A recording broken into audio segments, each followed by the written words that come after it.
హరిహర క్షేత్రంగా పిలువబడుతున్న రాజన్న సిరిసిల్ల జిల్లా వేములవాడ శ్రీ రాజరాజేశ్వర స్వామి ఆలయంలో శ్రీరామ నవమి సందర్భంగా శ్రీ సీతారాముల కళ్యాణం ఘనంగా నిర్వహించారు. ఈ సందర్భంగా ప్రభుత్వ whip MLA Adi Srinivas, municipal commissioner Anvesh, CESS director Namala Uma, market committee chairman Rondi Rajulu స్వామివారికి పట్టు వస్త్రాలు, తలంబ్రాలు సమర్పించారు. కాగా రాముల వారి కళ్యాణం చూసేందుకు భక్తులు, శివ పార్వతులు అధిక సంఖ్యలో తరలివచ్చారు.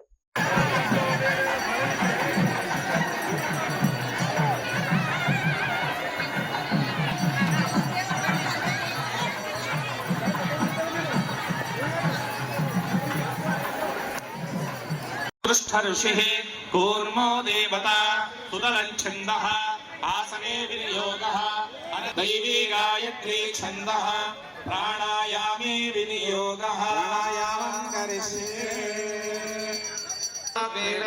भारतवर्षे नरकण्डे निशे प्रथमदिवसे विहनिद्वीयामे तृतीयमुहूर्ते प्रथम प्राणायामं सप्तकल्पानां मध्ये